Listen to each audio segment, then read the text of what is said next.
Not a good one. You're a bad kid. Okay. All right. Here we go. Oh my god. Let's I like that figure gesture, out- but yeah, that's what I was thinking. the War of 1812.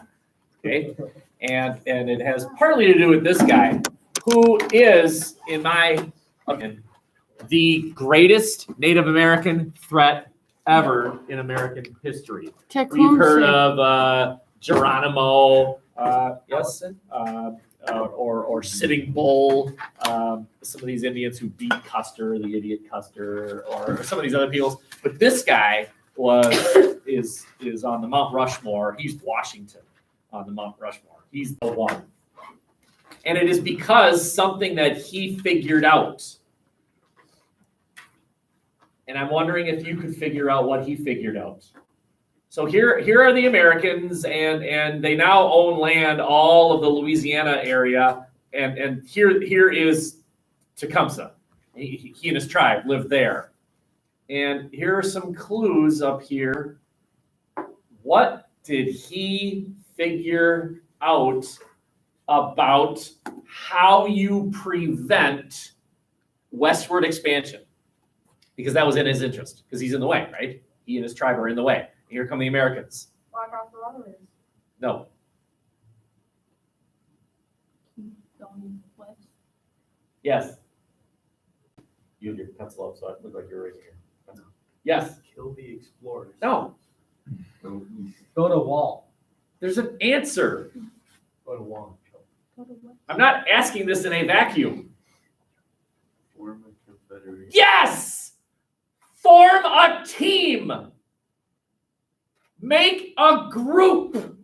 Have a group effort. We can't beat the Americans when they've got technology. We won't win. But if we Native Americans all over team up, we have more in common with each other than we have with the white Americans. And it worked.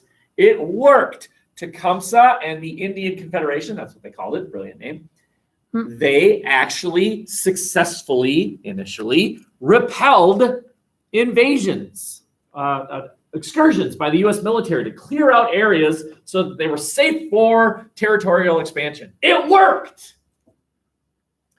Until this famous battle, the Battle of Tippecanoe. It's so named because the American military, what they did was they had long straws and they hit on. And there's one thing an Indian can't stand to be, it's wet.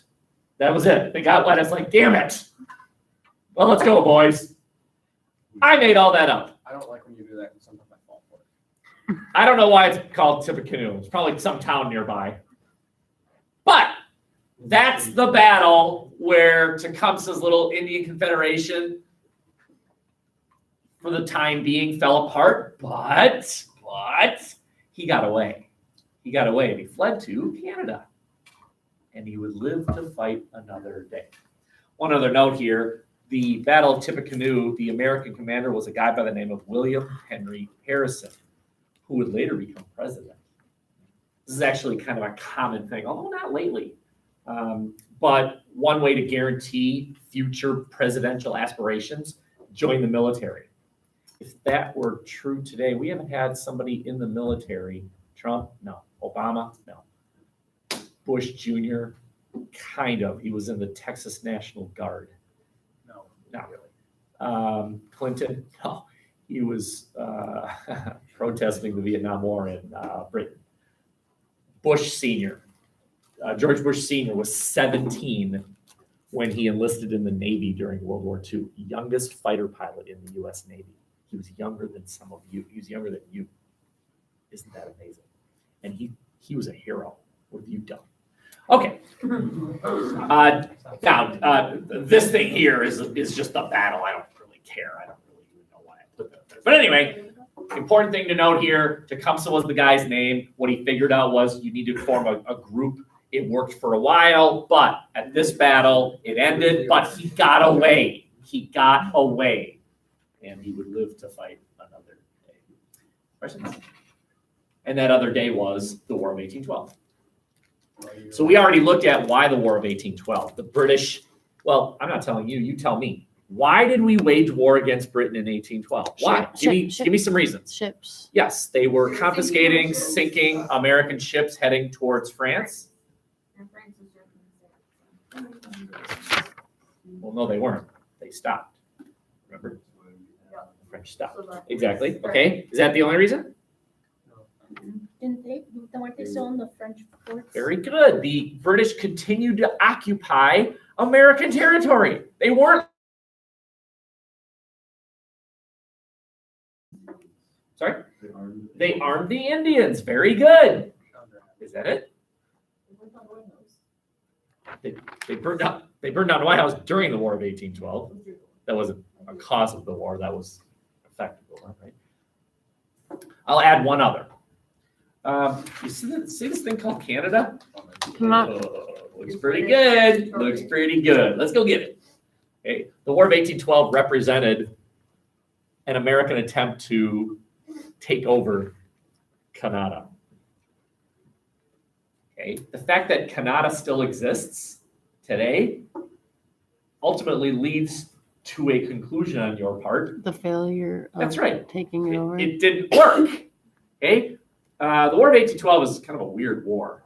And we'll look at why. All right. So we're going to quickly fight this war. This line represents the British strategy of a blockade. They continue to have the world's best navy, which they will have until about World War I, when the Germans developed submarines, and then that's the end of the British, and then quickly replaced by the U.S. We today have not only the world's largest navy, we have the world's second largest navy, and the world's largest navy. Our Pacific Fleet, our Atlantic Fleet, number one and number two, right? Okay. Anyway, so the British are going to blockade. It worked during the Revolution. It's going to work during the War of 1812, very successful. The American attempt would be to break through the blockade so that we could continue trading with our allies, the French. Here represents the American invasion of Canada. We invaded in two spots, Detroit. Hey, fun little fact. If you were in Detroit and you marched straight south, name the first foreign country you would run into. Right, there you are in Detroit. What's the first foreign country you would run into, assuming you could walk on water? Haiti. Canada. Yeah. Canada is the first foreign country. It goes under Detroit. Okay. Anyway, Oh, Detroit. an American military force invaded Canada from there, and at Niagara Falls. Another fun little fact: most Canadians live further south than you. Nobody lives up here. Yeah. They all live here. That's further south than you and I. 3% of the world's population lives in a worse climate than we live here. Why do we live here again? Anyway, the fact that Canada exists tells you about the success of this invasion. It was not successful. The invasion was not successful. However, that's where Tecumseh was hiding, and that's where he got himself killed. So that was the end of the Indian Confederation because they were loyal to him. The stupidity of Hitler, one of the stupidities of Hitler, was that he made everything about him. Well, Hitler can't live forever, so when he dies, that's the end of it. When you make it about you, you are creating a temporary situation. That was the brilliance of Washington. When Washington stepped down after 2 terms, he realized it wasn't about him. It was about the United States itself. So Hitler creating the Hitler Youth and everything loyal to him is stupid. He should have. This kid dressed up as Hitler You mean last night? for Halloween. And I heard on the radio they are into history and they were just dressed up as historical figures. So they just thought it was Hitler. Yeah. Nice.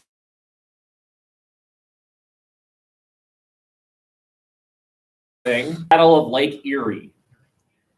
Huh? It's strange to think about now, but the Great Lakes had naval vessels on them. There were naval battles on the Great Lakes. We had warships. The British had warships. That is not true anymore. The Great Lakes are by and large non-militarized today. I mean, today you don't see an aircraft carrier on Lake Superior. There's a reason, and it goes all the way back to the War of 1812. I mean, there's a reason they are not militarized today, and that reason can be traced all the way back to the War of 1812. But anyway, the Battle of Lake Erie, which was a famous naval battle, and so that happened. And in two yellow circles here, I'm showing you land battles. So you can see that the War of 1812 had 1, 2, 3, 4 different areas of fighting. Theaters, very good. 4 different theaters. The Canadian theater, the East Coast, the naval, and that weird thing. Battle of New Orleans, right? The largest battle of the War of 1812. Kind of. Okay. New Orleans, newly acquired from France. The British were attempting to capture it. The British are capturing, they burn Washington, D.C. to the ground, right? The fleeing president and the U.S. Senate, they all had to flee and hide as British soldiers burned to the ground. Ryan Knudsen, please come to the office. Ryan Knudsen. Wife of the president, Madison, running into a burning White House and rolling up the picture of Washington crossing the Delaware, which sits in the White House today, that she saved it from a burning White House, which is kind of cool. So anyway, the British are invading East Coast cities, and they're invading here. Well, there's this guy named Andrew Jackson. Is that the first time I've mentioned his name? I think it is, actually. Yeah. Andrew Jackson, who was 16 years old. What have you done? The story of Andrew Jackson, though, is that he was actually caught by a British soldier who instead, because he was 16, instead of imprisoning him or killing him, simply took his sword out and cut his cheek to scare.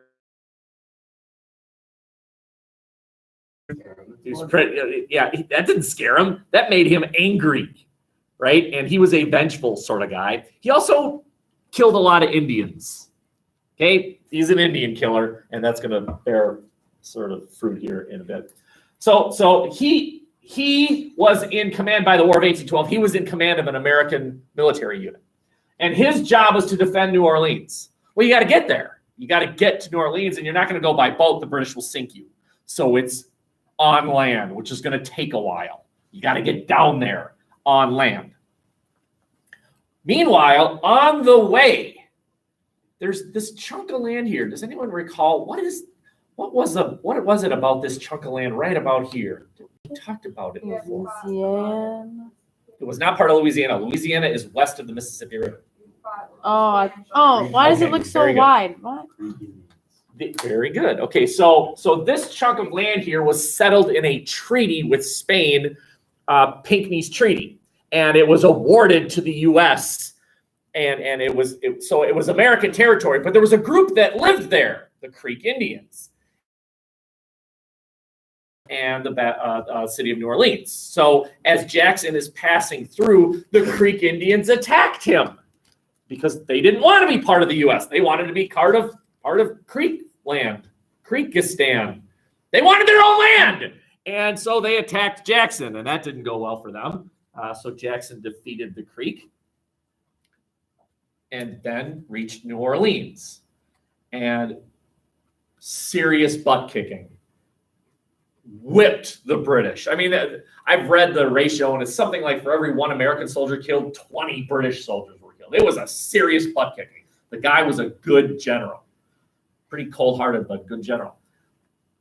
Very, very lopsided victory. But the thing is, what makes this complicated, end the war, to negotiate a treaty.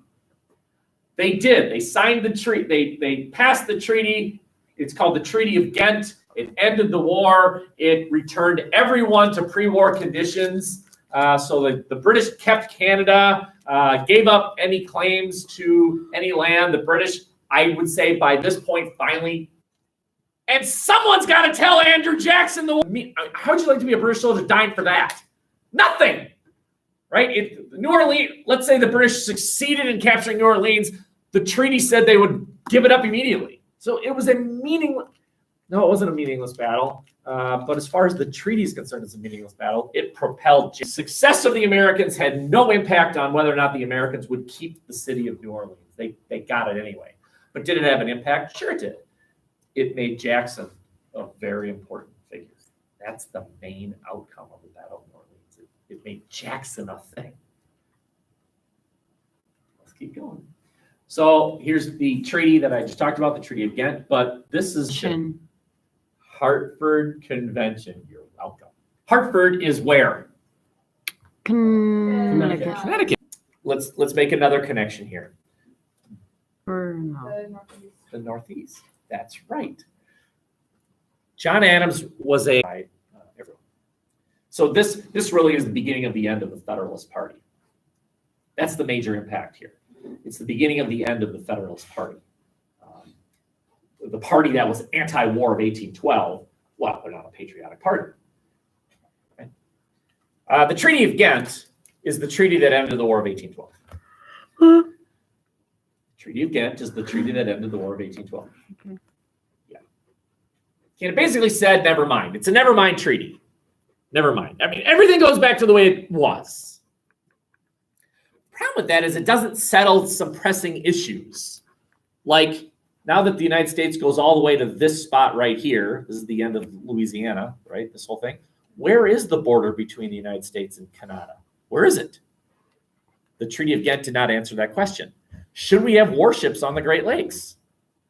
Treaty of Ghent did not answer that question. So we're gonna need to negotiate some more agreements here. And so I'm showing you what they were. So the Treaty of Ghent was signed in 1814. In 1814, it was a return to pre-war conditions. And of course, the Battle of New Orleans took place after that, Andrew Jackson. But now I'm showing you a couple additional agreements that were made after the Treaty of Ghent. This is called the Treaty of the Rush-Bagot. Rush and Bagot. Rush was the American, Bagot was the Brit who negotiated the agreement. No warships on the Great Lakes because of this treaty. And this is still a treaty. We still have this agreement. No warships on the Great Lakes. Now, the Coast Guard's there, but that's not exactly a warship. Right? No submarines are in the Great Lakes, right? Thanks to this agreement. The United States and Canada today share the world's longest non-militarized border. We do not have a massive amount of soldiers fearing a Canadian invasion. They do not have a massive number of soldiers fearing an American invasion. That doesn't mean there isn't conflict between the two. A huge area of conflict between the United States and Canada today is pollution, right? We have factories in like Detroit and other parts, and if the winds blow in the right way, suddenly air pollution and water pollution is in Canada. They don't like that very much. Fishing is a big issue, right? Fishing off the coasts. Today, I'm talking about today. It's a huge issue. The Treaty of 1818, that's the name of the treaty, drew a line right here. Drew a line between the United States and Canada.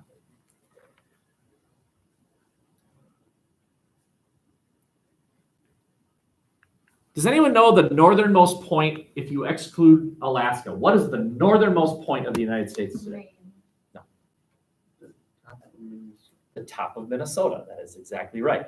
Now, if you were to look at this map, you would say, no, it's Maine. Look, Maine. Maine is way up here. But I'm going to share something with you. The world is round. It's round. That's right. It's round. And we're at an angle. This point of Maine, if you circled it properly, is about where you and I are. Because the world is round. Fin of Minnesota, and this is the treaty that created that thing. By mistake. Because back then, they had map makers, and they weren't very good at it. And so they drew this line, 49th parallel, and somebody drew the map of this thing called Lake of the Woods, and drew it south of the line, which means it's an American-owned lake, right? Okay, had to fix it. That's why Minnesota has that annoying little fin. Okay, there you go. Please notice that the Treaty of 1818 ended here, leaving this chunk of land called Oregon, which was, we'll agree, disputed territory. Fully 5 different nations said it was theirs. We said it was ours because we believed it was part of Louisiana.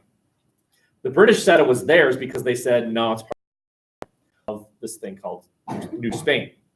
The Russians said, nah, it's ours because it's part of this thing called Alaska. And then there were these people called Indians. Okay.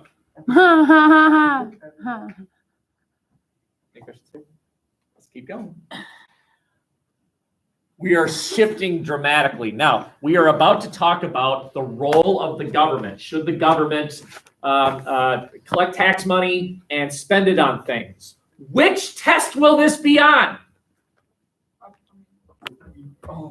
No, it's not an economics test. Wait, say the question. Is There it? are 3 tests. Say it again. Say it We again. know that, just ask the question. Ask the It question has to again. do- Ask the question again. Federalism, right? The test on federal. There's a. The United States and its relationship to other countries.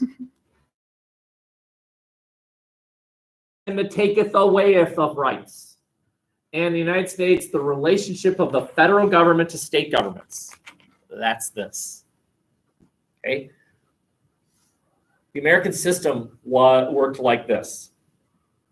We need to build roads and we need to build canals.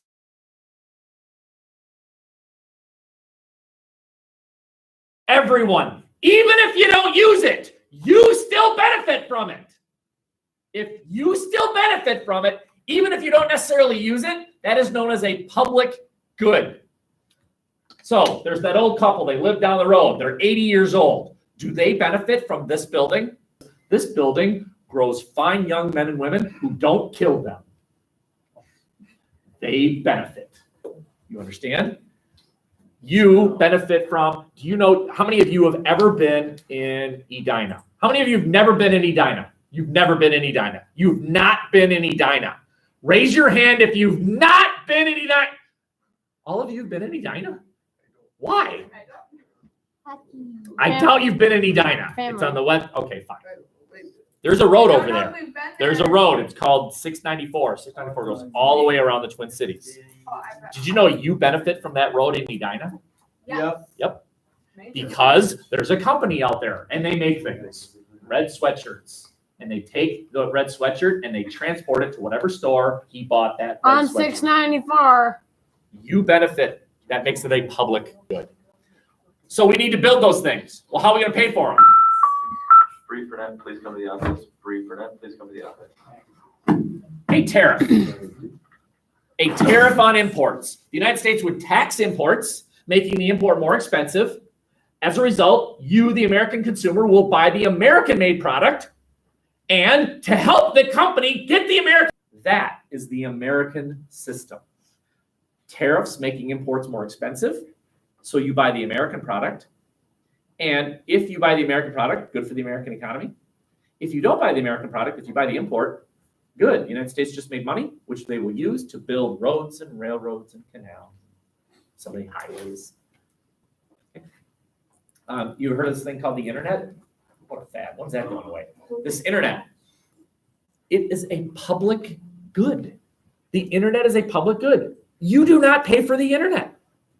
And you might think, yeah, we do. We pay for, you use Xfinity or whatever.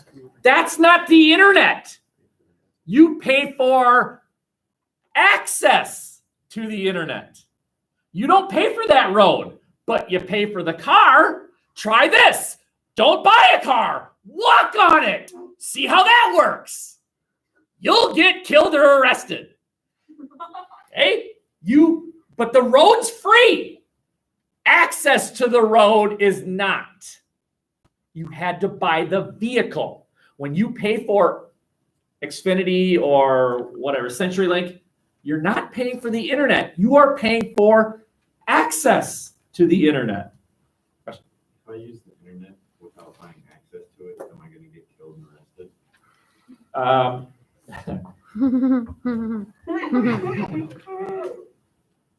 I don't know. I don't know. I don't know the answer. Okay. Go to the library. This Yeah, tariff, maybe though, one of their- what it does is it makes imports more expensive. Let's say that you make sweatshirts in Paris and you make sweatshirts in Boston. Are we doing this again? Import, export. Yeah, we've already done this, right? Yeah. We understand, right? It costs Yeah, $1, price so you raise the drops. price, but and do we remember then that the tariff also makes her products more expensive? Yeah, Because she wants raises to the make price. more money. Who does a tariff hurt? Consumers. Consumers. Who does it help? The government. Maybe. Or Everyone else. her.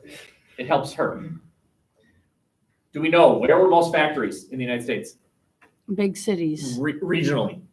North. North. Yeah. Okay. What region of the country liked tariffs? Mm. North. What is his name? His name is Henry Clay. And so I'm just creating a flow chart here. Create a protective tariff. From the money, we will build roads and canals. This will increase movement west. We will develop into a great nation, right? And this will help make our nation the great nation that it should be. At least that's what it's supposed to be on paper. Okay. Questions here?